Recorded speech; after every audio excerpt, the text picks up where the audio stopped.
Shalom saudara pemirsa yang terhormat, yang dikasih dan mengasihi Tuhan Yesus.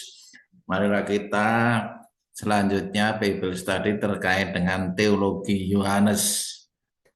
Siapakah Hologos yang dimaksud dalam Yohanes 1 pasal 1 ayat 1? God besar G, God G kecil ataukah yang ilahi? Inilah analisis Yohanes 1 pasal 1 ayat 1. Kita bandingkan dengan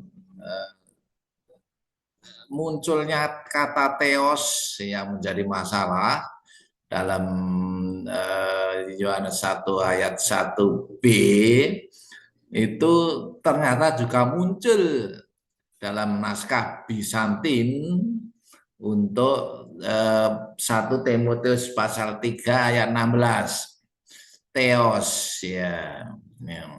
Jadi ini theos God tanpa definite artikel. Sedangkan yang lainnya itu untuk pasal 1 ayat 1 itu tonteon. Jadi theos dengan definite artikel ini yang jadi masalah. Sehingga terjemahan theos tanpa definite artikel itu bagaimana? Ini ya. Hologos muncul 3 kali dalam pasal 1 ayat 1 Yohanes. Hologos, hologos, hologos. Ya, jadi tidak ada masalah ini. Yang menjadi masalah adalah tonteon. Tonteon itu ya sama saja theos. Cuma karena deklensi saja. Sedangkan yang satunya theos saja ya tanpa definite artikel. Oke, kita mulai 1 Yohanes 1 ayat 1 itu logos analogs to the reasoning power in human. Ini pemakaian kata logos pada umumnya yang di luar Alkitab. Logos became technical term in Western philosophy beginning with Heraclitus 500 tahun sebelumnya. Plato juga Philo, Jew, ini who use the term principle of ordering and knowledge, menggunakan kata logos. Ancient Greek philosopher use the term in different ways untuk menjawab asal-usul dalam semesta dan tujuan adanya hidup. Jadi prinsipnya kata logos itu untuk menjelaskan prinsip keteraturan dan pengetahuan. Para filsuf Yunani kuno menggunakan istilah tersebut dengan cara yang berbeda untuk menjawab asal-usul alam semesta dan tujuan keberadaan hidup. Lalu bagaimana Yohanes menggunakan kata logos tersebut? Nah, Yohanes mengamali deskripsi logos secara berbeda, yakni dikaitkan dengan kata Yunani pros, dengan God, theos. Nampaknya ini mengikuti pola penilaian LEE. Ya. Menurut leksikon Friedberg, logos related to Lego, ring in order as general term for speaking, but always with rational content word speech. Jadi noun nominatif maskulin singular, gitu. Lalu Lego, logos menghasilkan kata verb Lego, indikatif present, aktif verb present singular.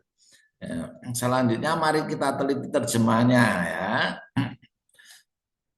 Yang umum Yohanes 1 ayat 1, in the beginning NRK was the word and the word was with God, with the God actually. And the word was God. Nah, ini masalahnya ya. NRK and logos kai Hologos en prostonteon, kai theos en hologos.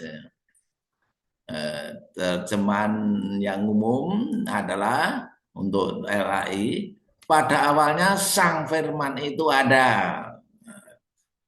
Karena ini sebenarnya tiga kalimat ini, kalimat pertama dihubungkan oleh kalimat kedua dan ketiga dengan kata sambung dan. Dan sang firman itu ada bersama sang Allah. Dan sang firman itu adalah Allah. Ini ya, sang Allah, the God, the Father, Tonteon, Hutheos. Nah, adalah Allah, God Theos. In the beginning, pada mulanya untuk menyatakan Hologos ini, sesuai sama dengan Kejadian 1:1, referensi Proverb 8:22-23 atau Psalm 104:24, Wisdom 99. Kai metato Sofia untuk hikmat Sofia terkait penciptaan. Nah, Yohanes 1:1 terdiri atas 3 kalimat, masing-masing diberikan oleh kata dan, kata hubung dan atau kai. Dalam Greek yang menjadi subjek kalimat adalah non-nominatif dengan definite article. Noun nominatif dengan definite article yang sering diterjemahkan the atau sang atau itu. Dan jika muncul dua-duanya, maka muncul pertama menjadi subjeknya. Jadi untuk kalimat yang ketiga, 1C, subjeknya bukan theos, meskipun muncul duluan, tetapi tanpa definite article, melainkan hologos, meskipun muncul belakangan karena disertai definite article who. Nah, sementara itu kata hologos yang muncul dan kata theos dan kata theos saja tanpa definite article. Terjemahan proposal awal sebagai berikut. Sang firman itu ada mulanya, 1A, dan yang sang firman itu ada bersama sang Allah, 1B. Sang firman itu adalah Allah, 1C. Nah, kalimat 1A dan 1B dengan mudah dapat digabung dengan tanpa mengubah makna menjadi sang firman itu sang yang bersama sang Allah ada pada mulanya, 1A dan 1B, dan sang firman itu adalah Allah, Theos, 1C. Atau pada mulanya sang firman itu ada bersama sang Allah, 1A dan 1B, dan sang firman itu adalah Allah, 1C. Ini umumnya yang dipahami oleh banyak para pembaca sehingga menimbulkan problematik.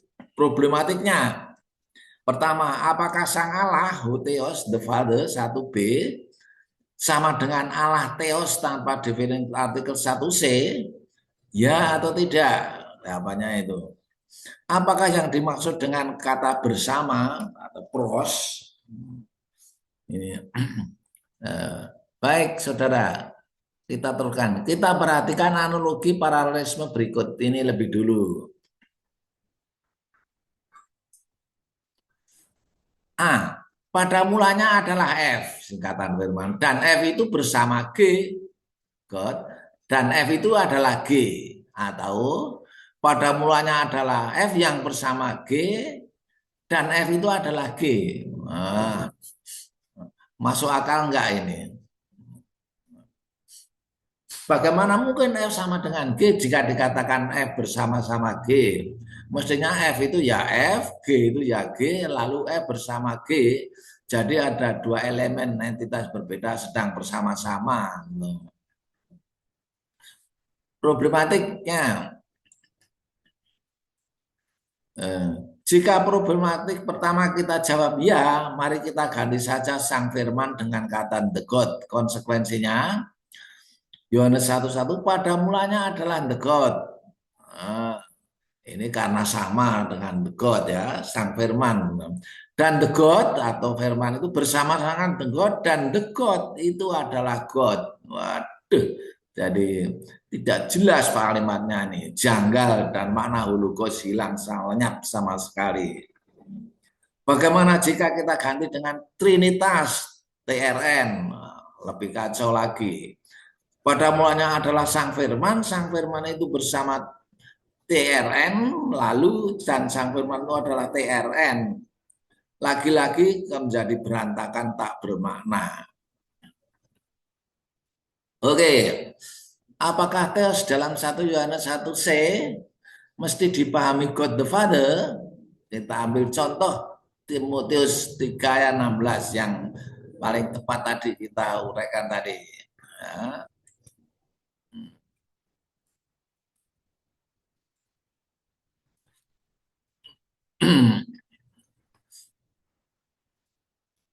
Nah, ini sumber yang saya ambil dari Bizantin dan STI berbeda dari yang ada pada TIS, WHO, TR, yang memuat teos versus host, ya. Jadi yang memuat teos itu hanya Bizantin dan STE, sedangkan 3 sumber yang lain memuatnya host. Ya. Ini host ya, host ini ya. Dan firman itu telah menjadi manusia, yaitu daging. Kai hologos sarke egeneto. Jadi inilah theos, inilah host. Jadi inilah perbedaan antara sumber Bizantin dan STE dibanding dengan TIS, WHO atau Textus Receptus. Oke, Ege Evenat Rote DKUT ya, Orpe EKPT ya, menjadi manusia. Nah,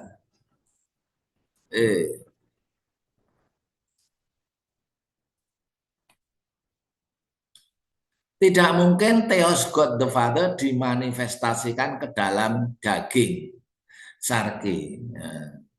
Tidak mungkin ini. Oleh siapa? Melainkan sifat yang ilahi atau divine dari hologos. Ingat ya, John 1:1 C, kai theos en hologos. Dan firman itu adalah theos. Timotius 1 Timotius 3 ayat 16 menyatakan itu ya. Enkarne evanetrote ya, evanetrote and sarke. Theos was revealed in the flesh. Ya. Theos was revealed in the flesh. Ya. Bagaimanapun Theos itu diungkapkan, disalingkan dalam apa daging yang terkenal dengan istilah inkarnasi. Lalu siapa kalau Theos itu sama dengan Hotheos yang melakukan ini Theos. Ini bisa dipahami jika Theos bukanlah Hotheos. Oke ya. Dan sesungguhnya agunglah rahasia ibadah ini. Dia atau Theos yang telah disingkapkan dalam rupa manusia atau daging, dibenarkan dalam roh, yang dinampakkan oleh malaikat-malaikat, diberitakan antara bangsa-bangsa dan tidak mengenal Allah. Yang dipercayai di dalam dunia, diangkat dalam kemuliaan. Terjemahan LAI kurang tepat. Campur aduk antara pasif dan aktif. Nah, dia yang menyingkapkan, yang menyatakan dirinya tidak mungkin ini, tapi disingkapkan ini tadi ya, was manifested in flesh. God was manifested, ya. Nah, mungkin ya. Nah, ini terjemahan yang bagus juga. Great indeed, we confess, is the mystery of God lines. Theos was manifested in the flesh, vindicated by the Spirit, seen by angel, proclaimed among the nation, believed on the world. Greek who, satu Timotius 3 ayat 16, manuskrip God, Bizantin dan STE, others which or justified. Oke. Beyond question, the mastery God lines great. He.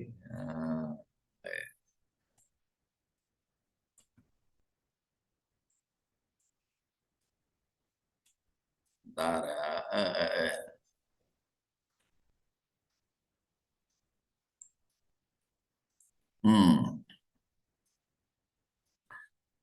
Verb indicated aorist pasif. Kane kane rote dan pasif aoris, ya.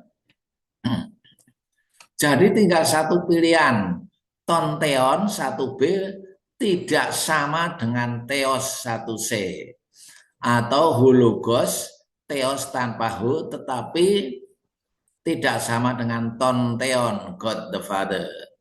Jadi teos 1C apa atau siapa tepatnya? Kita pertimbangkan referensi berikut. Anatrus. Anatrus, ya. Adjektif.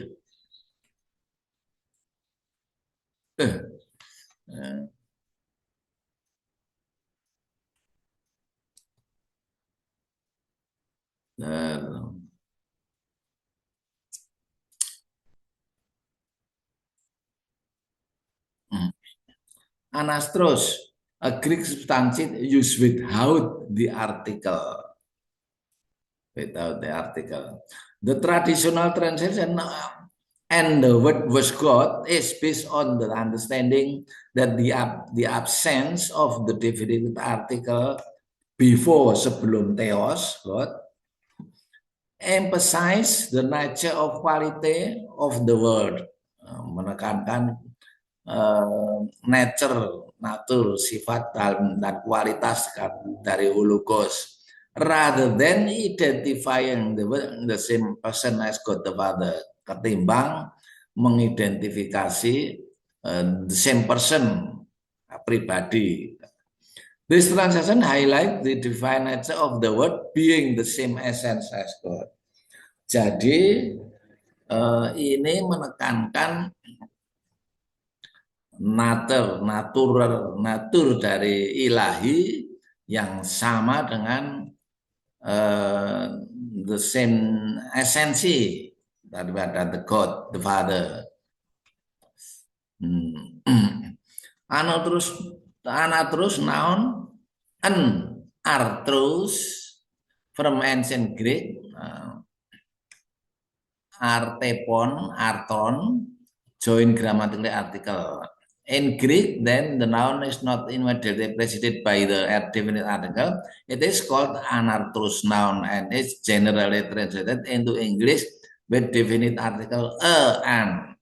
Nah, masalahnya di dalam Yunani itu tidak ada definite undefinite article, itu tidak ada. Adanya cuma definite article who atau the. Sementara itu dalam bahasa Inggris ada dua-duanya, the sama an. There are some anatrus anon which are qualitative and are often translated without article, dan sering ditranslasikan tanpa artikel. Anatrus in grammar simply mean without the article. Oke, ya.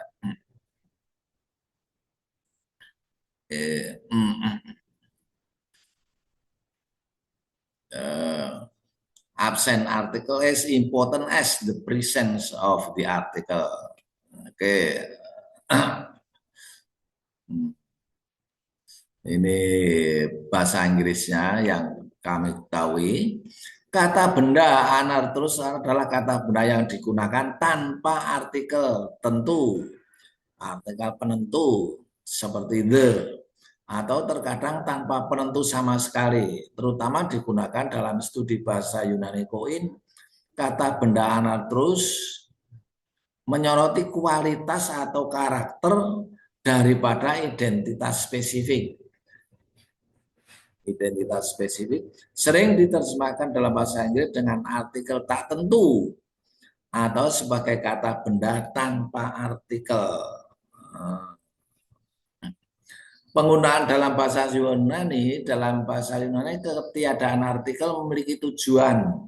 Kata benda anartrus menekankan kualitas atau karakteristik pada benda daripada contoh spesifik yang terkenal. Terjemahnya, kalau kata benda ini sering diterjemahkan ke dalam bahasa Inggris sebagai kata benda tak tentu, misalnya a, God, atau kata benda kualitatif, misalnya divine. Divine itu ilahi atau sesembahan. Dampak teologis konstruksi anartrus yang terkenal seperti theos dalam Yohanes 1:1 sering diperdebatkan karena menyiratkan hakikat keilahian daripada identitas absolut dengan orang tertentu. Pertanyaannya, Sang Firman atau Hologos itu tepatnya apa ataukah siapa? Mari kita jawab. Sama-sama penulis Yohanes, yaitu 1 Yohanes 1 ayat 1, dituliskan di sana, that which was from the beginning, that which we have heard, that which we have seen with our eyes, that which we did behold, and our hand did handle concerning the word of the light. Ya. Di sana diartikan apa yang telah sejak semula, apa yang telah ada sejak semula, apa yang telah kami dengar, apa yang telah kami lihat dengan mata kami, apa yang telah kami perhatikan, yang telah kami sentuh dengan tangan kami adalah mengenai firman hidup. Nah, ternyata firman yang dipakai oleh penulis Yohanes 1 ayat 1, the Logos, Sang Logos, itu dijelaskan ulang oleh Yohanes 1 ayat 1 dengan kata awal apa. Jadi Hologos sama dengan apa, bukan siapa. Jika Sang Firman adalah pribadi Allah, ayat ini akan berkata siapa atau host yang telah ada sejak awal, bukan apa atau dan seterusnya. Membaca firman atau logos dengan cara yang sama dan seperti yang kita pelajari ini akan menolong kita untuk memahaminya dengan benar. Baik, mari kita cari dictionary untuk makna Elohim atau theos. Theos, plural and number, ruler, just, ya. Divine one, superman, atau godlike one. Okay. Theos, feminine goddess. Ya. As an adjective, divine, probably Yohanes 1 ayat 1b. Nah, itu dia. Divine, probably. Lalu kalau dari BDB leksikan, Elohim, divine one, ya. the true God, Elohim. Lalu Theos, divine being, true personal, as an adjective divine, probabilis 11B. Nah, ini yang dimaksudkan Theos, probably ini. Ini Elohim, divine one. Ada pada Harun 11 ya.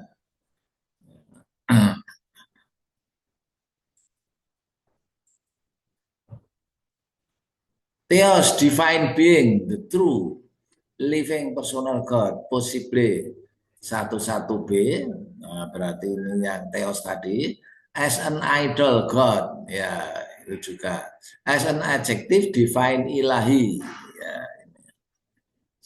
Jadi terjemahan satu menjadi dan sang firman itu pada mulanya sang firman itu ada dan berkaitan dengan sang Allah. Jadi pros saya terjemahkan yang berkaitan dengan sang Allah. Dan sang firman itulah adalah ilahi atau yang ilahi. Jadi kalau ini pendeta Erastus Sabdono menyenangkan Allah kecil yang tidak beda dengan Allah besar untuk membedakannya. Kalau saya tidak begitu. Ya. Tanpa definite artikel, noun nominatif bermakna adjektif. Berikut pembanding berbagai terjemahan. NEB, when all things began, the word already was. The word dwelt with God, and what God was, the word was. Or the word was at the creation. Ketika semua hal bermula, firman sudah ada. Firman itu tinggal bersama Allah dan apa adanya Allah itu, firman itu ada. The New English Bible. Lainnya mari ini. Berbagai terjemahan 11C. And the word was God, a God. Nah, ini yang dimaksud pendeta Erastus Sabdono dengan Allah kecil itu. And a God was the word. And the word was a God. And a God or of a divine kind was the word. And a God-like and God-like sort was the logos. And a God was the logos.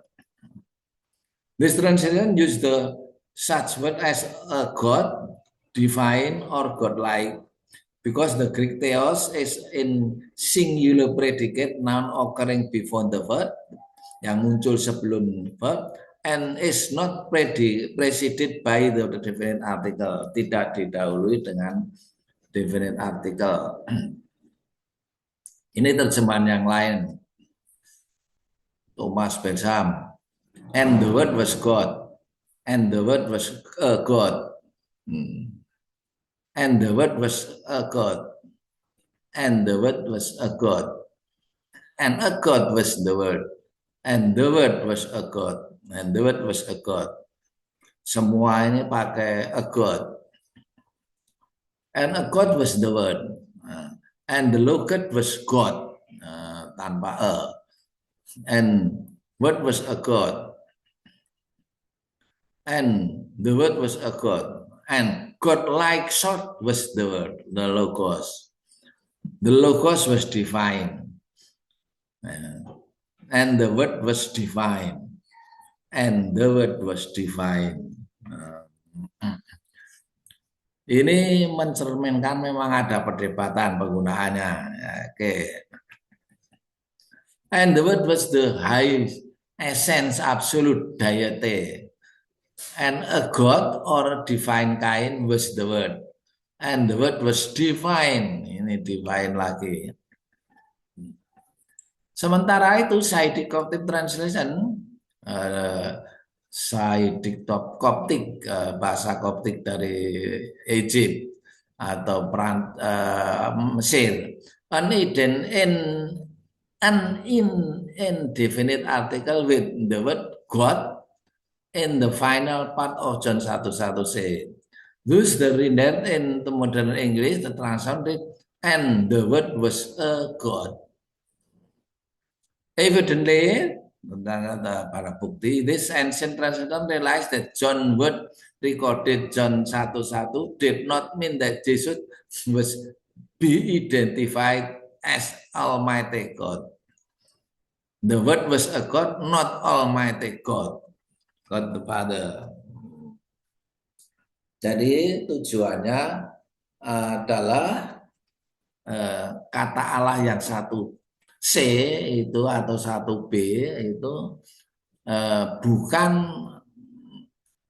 Hutheos yang Almighty God, the God the Father.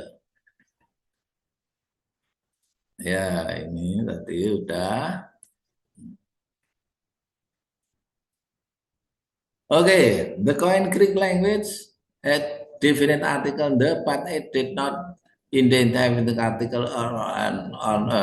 So when a predicate noun is not preceded by the definite article, it may be indefinite depending on the context. Jadi ini mungkin memang tidak pakai indefinite article, tergantung konteksnya. The journal biblical literature says expression with an untruth, not article, predikat yang tanpa artikel, preceding the word are primarily qualitative in meaning. Jadi terutama bermakna kualitatif. As the journal note, this indicate the logos can be linked to a God. Dapat dihubungkan dengan a God. It also says John 1:1 the qualitative force the predicate is so prominent that noun theos cannot be regarded as definite. Jadi ini penggunaan kata logos yang dimaksud oleh Yohanes berbeda dengan umumnya diketahui di Keluaran yang lebih dulu dikenal sejak 500 tahun sebelum Masehi. Mendahului kata kerja ya ini. Kekuatan kualitatif predikat tersebut sangat menonjol sehingga kata benda theos tidak dapat dianggap sebagai sesuatu yang pasti. Oke. Dalam American Standard Version states secara sederhana, simply, the logos was divine, not the divine being itself. Oke.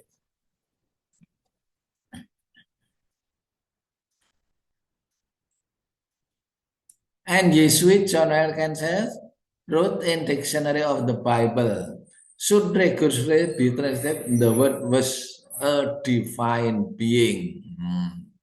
Wah, ini makhluk yang ilahi. And the word was a God. Nah, terjemahan lain lagi. And a God was the word. And the word was a divine being. And the word was divine. And a divine kind was the word. And the word was a God.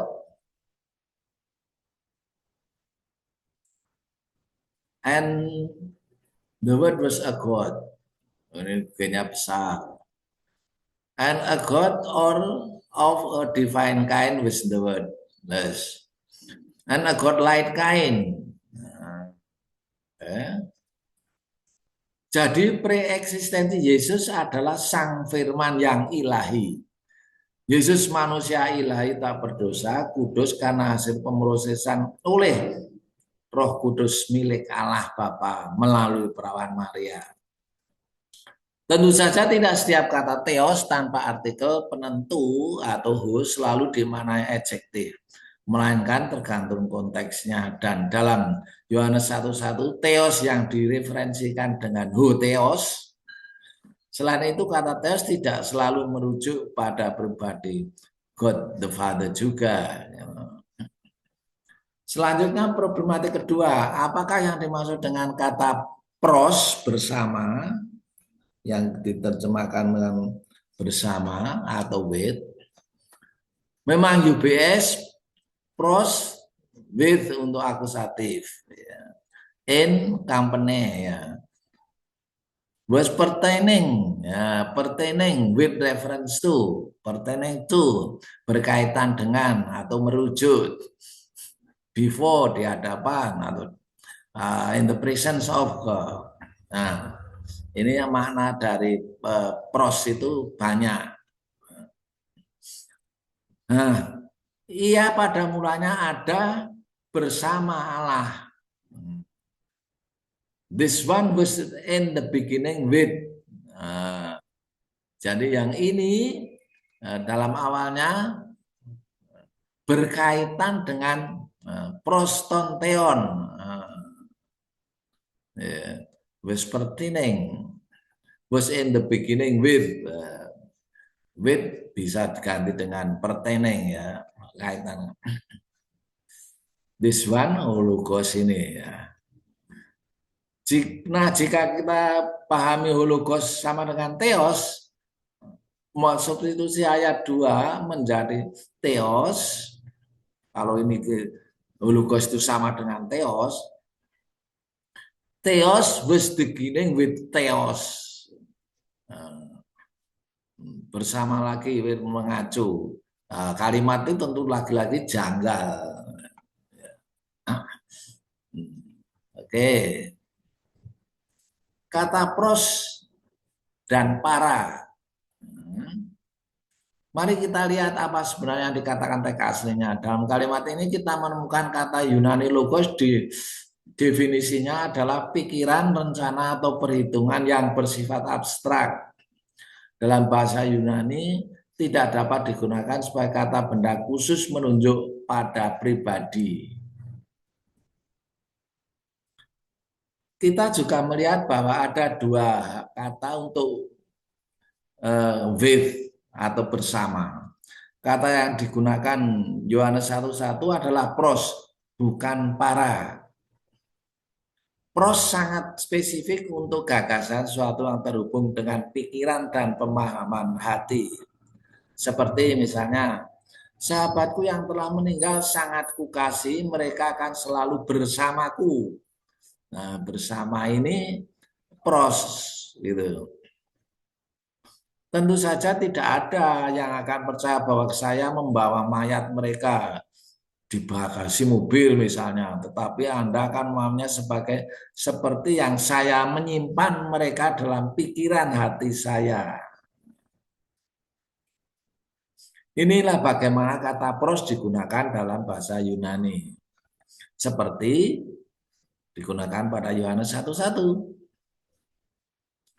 Sementara itu sebaliknya kata para digunakan untuk menunjuk bahwa seseorang atau suatu hadir secara fisik di samping seorang atau satu yang lain sebagaimana ditunjukkan Yohanes 8:38 dan Yohanes 17 ayat 5. Nih. I speak that which I have seen with, ini para, ya, my father, and ye do that which ye have seen with your father. Apa yang kulihat pada, ini terjemahan LAI pada, apa yang kulihat bersama para bapak, itulah yang kukatakan demikian juga kamu berbuat tentang apa yang kamu dengar bersama bapamu. Ini juga para, gitu ya. Ini kita lihat ya, Father, I speak also you on para ini, para ini para semua. Ya. Ini with diterjemahkan with, terjemahkan with. Lalu di sini pros juga terjemahkan with. Yohanes 1:1, di sana Yohanes 8:38. Jadi mana yang paling tepat? Kalau penggunaan kata para di sini hadir pribadi atau sesuatu yang secara fisik nampak, yaitu Bapa. Nah, gitu ya.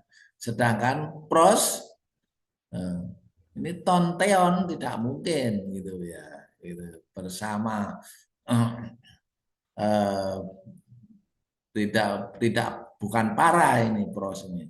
Berarti with di sini kurang tepat gitu. Diterjemahkan pros para. Baik. John 1:3. Segala sesuatu dijadikan egeneto, terjadi. Terjadi melalui through ya, dia dan tanpa dia tidak sesuatu pun yang telah jadi dari segala yang dijadikan. All things through him did happen, and without him happen not even one thing that had happened. Penggunaan kata oleh dari ITB kurang tepat, bahkan salah paham. Karena pelakunya bukan hologos, melainkan yang bersama atau dirujuk berkaitan dengan hologos, yakni the God, the Father. Kejadian pasal 1. Jadi lebih tepat melalui, maksudnya the God menciptakan melalui firman-Nya atau dengan cara berfirman. Jadi firman itu bukan pribadi sang pencipta. Secara sama, Prof atau Amsal 8:22-30 menegaskan kebersamaan keterlibatan wisdom Sophia sebagai arsitek atau anom dalam penciptaan dengan YHWH sejak mulanya dan hikmat bukanlah pribadi sang pencipta. Kai meta Sophia. Untuk hikmat Sophia terkait penciptaan. John 1:14, firman itu hologos telah jadi egeneto, karena itu middle, manusia dan diam di antara kita dan kita telah melihat kemuliaannya yang diberikan kepadanya sebagai anak tunggal penuh kasih karunia. Egeneto middle deponent. Diterjemahkan middle itu sebenarnya kasus antara aktif dan pasif. Hanya ada pada kasus Yunani. Aktif atau pasif antara. Jadi tidak dijelaskan. Meskipun tergantung penerjemah, tetapi kita harus perhatikan hasil yang lain. Be born, nah, ternyata ada menggunakan pasif. Egeneto became, jadi. Ini yang menerjemahkan LLNS, NLT, NKJ, NJB dan sebagainya. YLT. Was made, KJV, GNV. Kita menjadi tahu bahwa firman jadi manusia itu kalau termasuk egeneto itu middle, apakah kurbannya atau pelakunya subjek, harus dibuktikan ke ayat lain. Ayat lain ternyata firman jadi manusia itu Yesus itu dibuktikan oleh bukan Yohanes, melainkan Lukas khususnya atau Matius atau Markus, dia dilahirkan gitu ya. Jadi di-created ya. Egeneto become ini became ya ini egeneto became problematik. Nah, bagaimana proses sang firman Logos menjadi atau jadi manusia Yesus di Yohanes 1:14 tersebut? Ternyata Yohanes tidak merekamnya secara detail sebagaimana ketiga Injil sinoptis. Terlebih Lukas yang dengan tegas menyatakan bahwa Yesus dilahirkan dari perawan Maria oleh sebab Roh Kudus. Jadi jika demikian kata Egen itu Yesus 1:14 mesti dipahami to be born or created was made atau to be created atau was made. Tentunya bayi siapa? Bayi Roh Kudus ya, Sang Allah Bapa sebagaimana ditegaskan oleh Yesus sendiri yang didebakan dalam Yohanes 8:42 kata Yesus, jikalau Allah Bapa Allah adalah Bapamu, kamu akan mengasihi aku sebab aku keluar dari dan datang dari Allah, dan aku datang bukan atas kehendakku sendiri, melainkan dialah yang mengutus aku. Jadi Yesus jadi dari sang firman jadi egeneto manusia atau sark atau daging manusia itu bukan atas kehendaknya sendiri, melainkan atas kehendak dari Allah yang mengutus aku.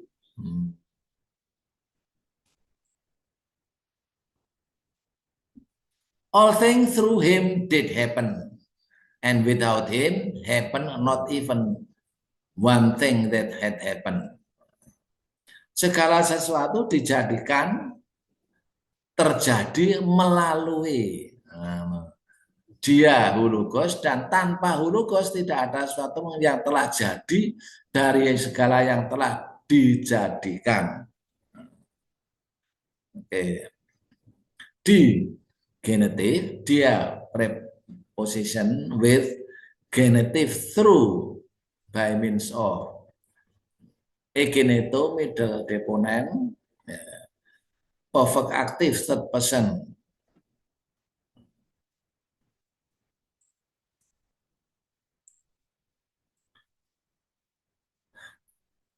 Autos ya, he, she, it. Oke ya.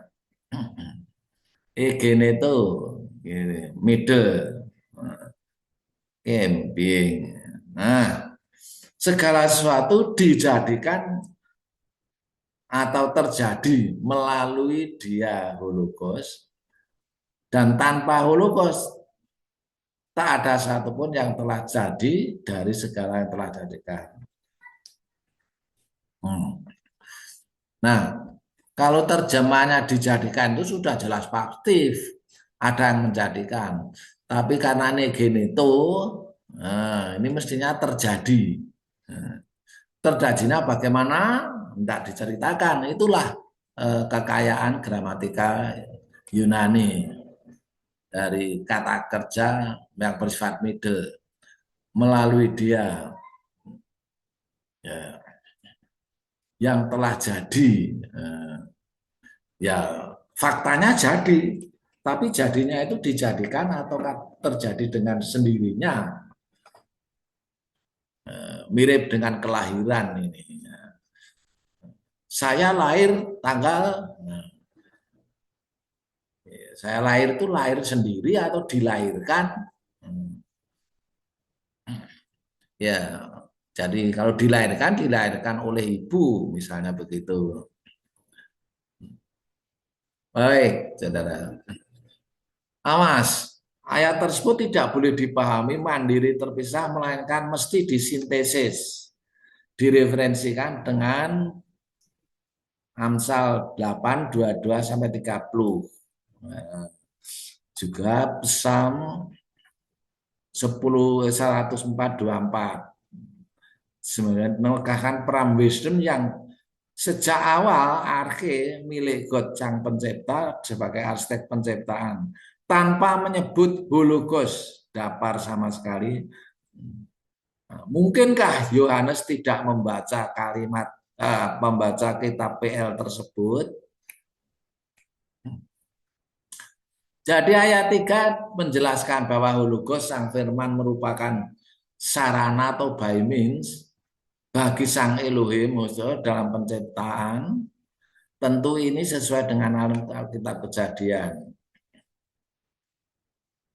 Yohanes 1, 13, 14, orang-orang yang diperanakan bukan dari darah atau daging, bukan pula dari secara jasmani oleh keinginan seorang laki-laki, melainkan dari kehendak ilahi.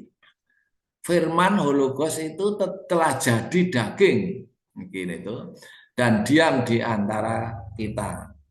Dan kita telah melihat kemuliaannya, yaitu kemuliaan yang diberikan kepadanya sebagai anak tunggal Bapa, penuh kasih karunia kebenaran.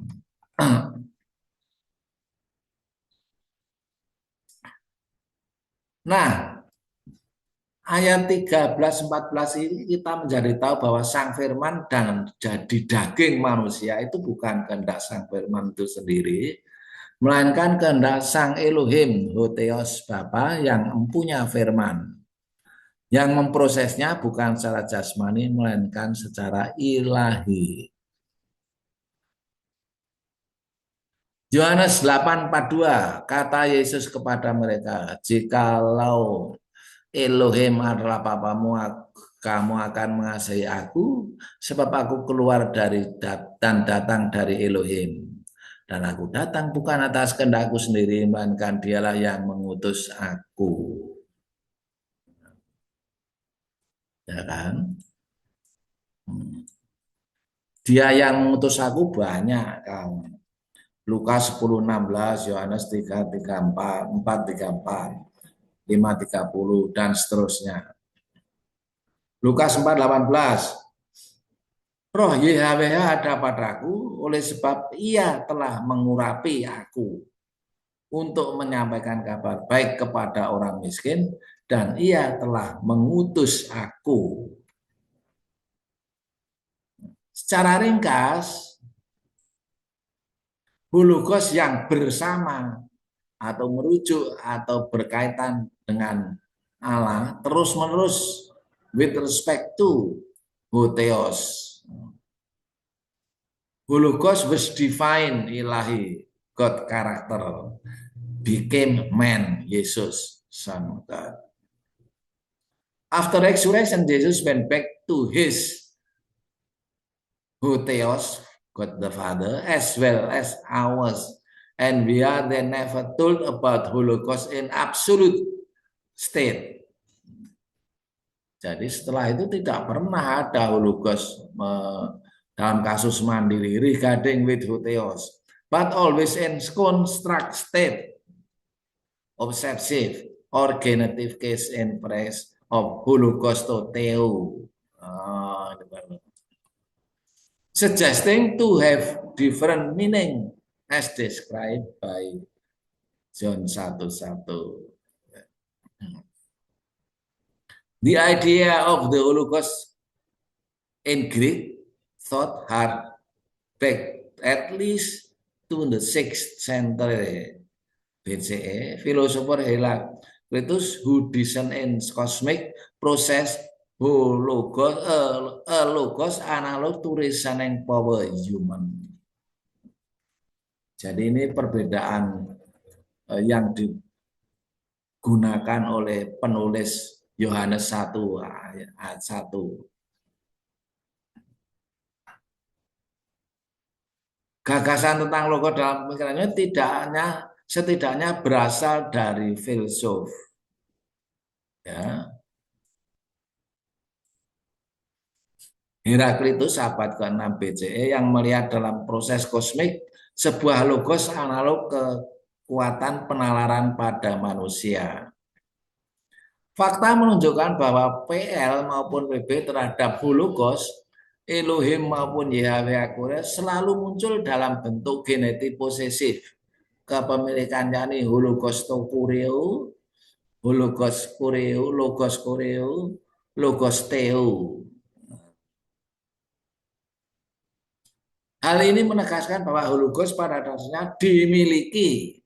Nah, karena posesif genetik tadi dan menjadi semacam agen alat untuk mencapai tujuan yang dikendaki oleh yang empunya, yakni Hotheos Elohim.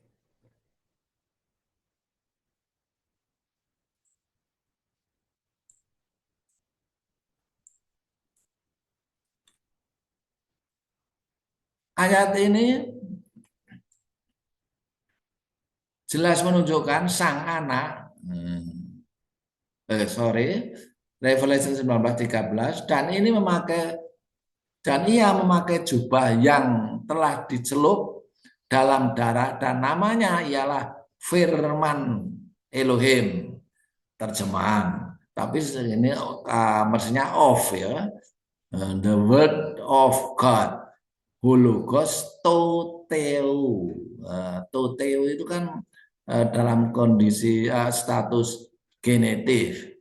Jadi hologos terhadap toteu itu ya, milik toteu. Ayat ini jelas menunjukkan sang anak Yesus yang preeksistensinya sebagai hologos terus-menerus bersama-sama dengan atau berkaitan dengan merujuk pada hotheos.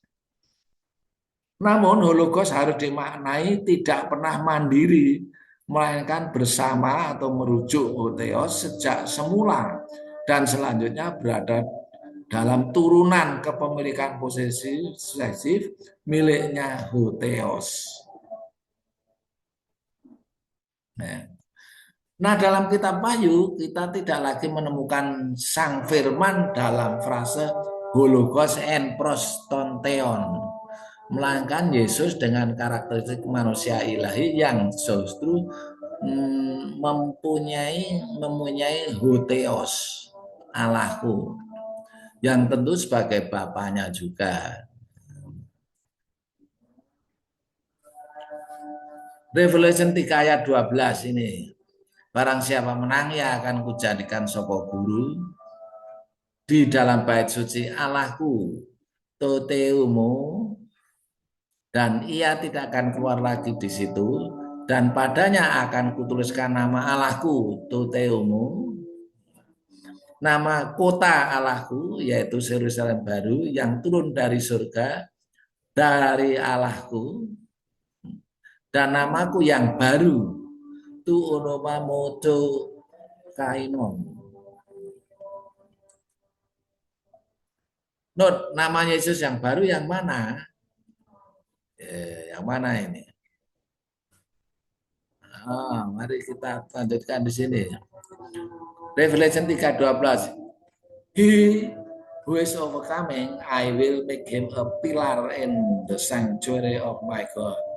And without he may not go anymore. And I will write upon him the name of my God, the name of the city my God, of my God, the new Jerusalem, the dot came down out of the heaven from my God, also my new name.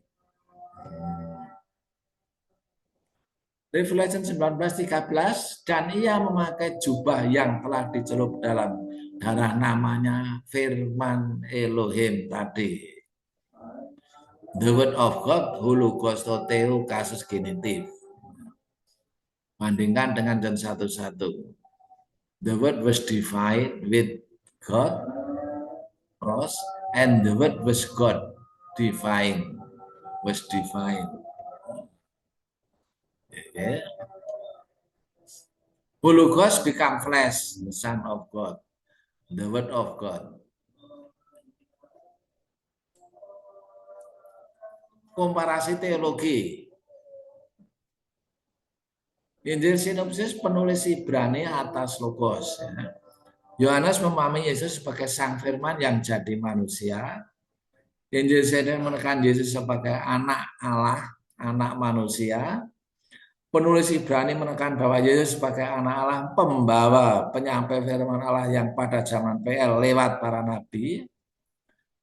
Lalu selanjutnya baiknya kita pelajari teologi Salomo, Amsal 8, 22, 23, atau Psalm Mazmur 104, 24.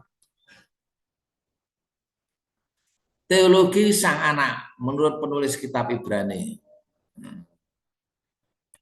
Setelah pada zaman dahulu, sang Allah berulang kali dalam berbagai cara berbicara kepada para nenek moyang kita dengan perantaraan nabi-nabi, maka pada zaman akhir ini ia telah berbicara kepada kita dengan perantaraan anaknya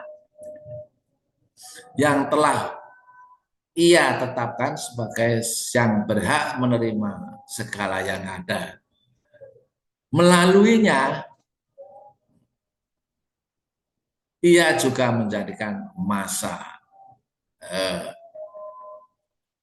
Hebrew 1:2. This last day did speak to us in a son, whom he appointed head of all things, through whom also he did make the age.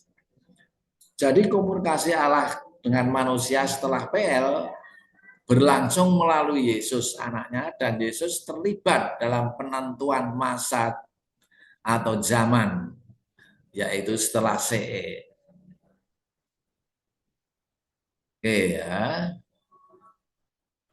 Sekarang kita jelaskan teologi hikmat Salomo, Proverbs 8. Bukankah hikmat, hikmah atau in Sophia, wisdom, berseru-seru dan kepandaian memperdengarkan suaranya? Hai para pria, kepadamulah aku berseru. Ayat 12, aku hikmat, tinggal bersama-sama dengan kecerdasan, dan aku mendapat pengetahuan dan kebijaksanaan. Takut akan Yahweh ialah membenci kejahatan, aku benci kepada kesombongan, kecongkaan, tingkah laku yang jahat, dan mulut penuh tipu musyiat. Yahweh telah menciptakan, memiliki Kanani, aku sebagai permulaan pekerjaannya, sebagai perbuatannya yang pertama-tama dahulu kala. Bahasa Inggris, Yehovah possesses me, the beginning, atau arche, persis sama dengan kata yang digunakan pada Yohanes 1:1, an arche of his way before the world since then.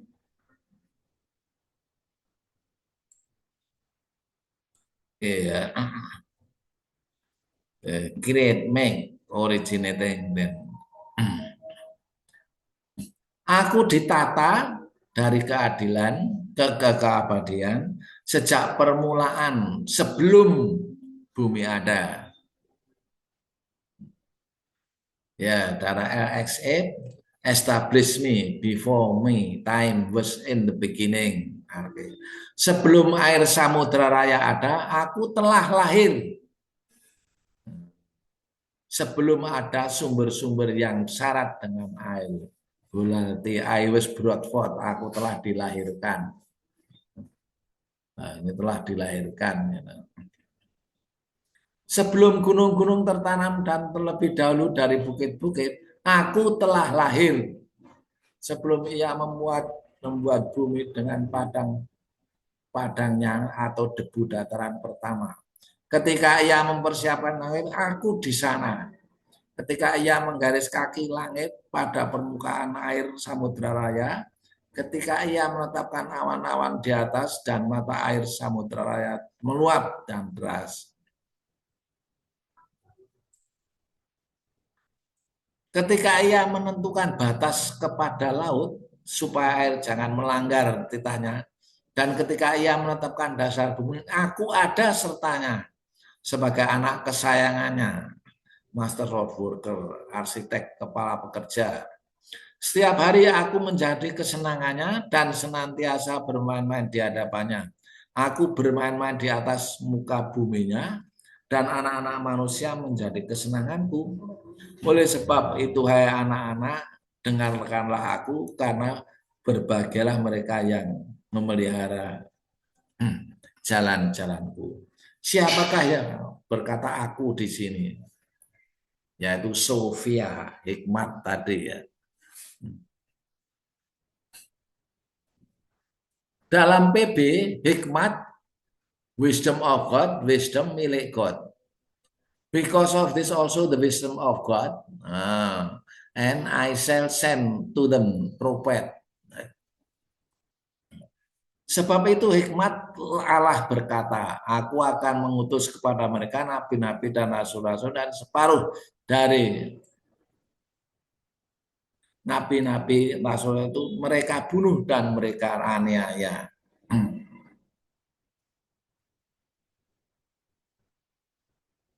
Korintian 1:24. And to those called, both Jews and Greeks, Christ, the power of God and the wisdom of God. Tetapi mereka dipanggil baik orang Yahudi maupun bukan Yahudi, Kristus Mesias adalah kekuatan Allah dan hikmat Allah. Jadi hikmat Allah ya. Itu. Theodunamin, Theosofian, dunamin. Apakah hikmat terkait penciptaan? Waduh. Targum Neofiti Genesis 1:1 menyarankan the idea and the son of God made the word.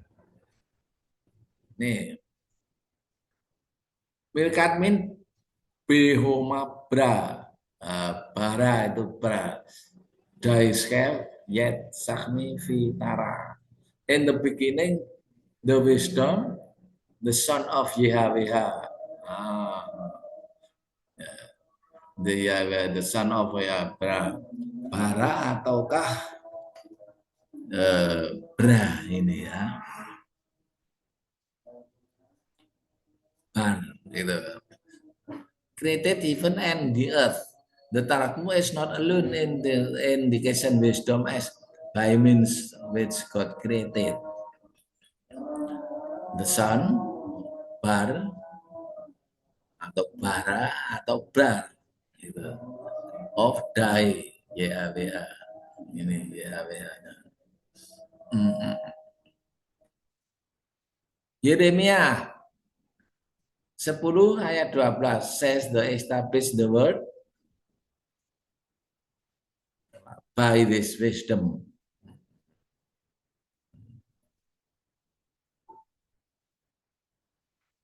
Hosea eres bekoho mungkin tabel behokmato, hokmato ya. The marker of the earth with power, the establisher of the world is wisdom. Who? Aduh.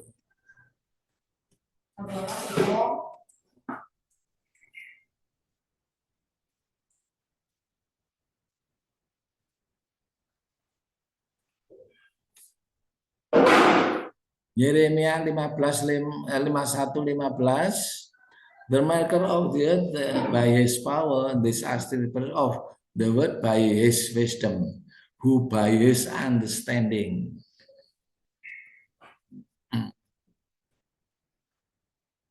The Lord made earth by his power and by his wisdom.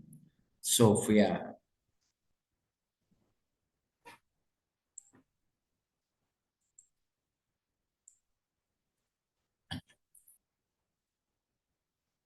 The psalmist says, how great the word of Lord.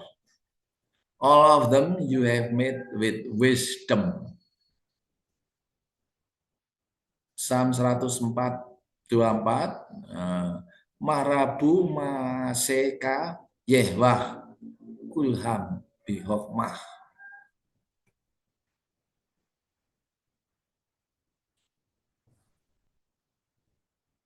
Wisdom, Sophia.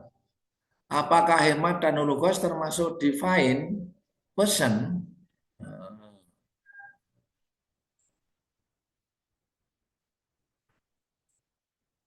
Beginilah firman Yahweh penebusmu yang membentuk engkau sejak dari kandungan. Akulah Yahweh yang menjadikan segala sesuatu yang seorang diri membentangkan langit yang menghamparkan bumi. Siapakah yang mendampingi aku? Frase tanya akhir ini, ayat ini bisa dikategorikan polar question yang bermakna kita memberi jawaban mengutup ya atau tidak seorang diri. Inilah salah satu fakta tertulis persen pribadi Godaya, tidak ada pribadi lain yang mendampinginya. Yesaya 48 ayat 13.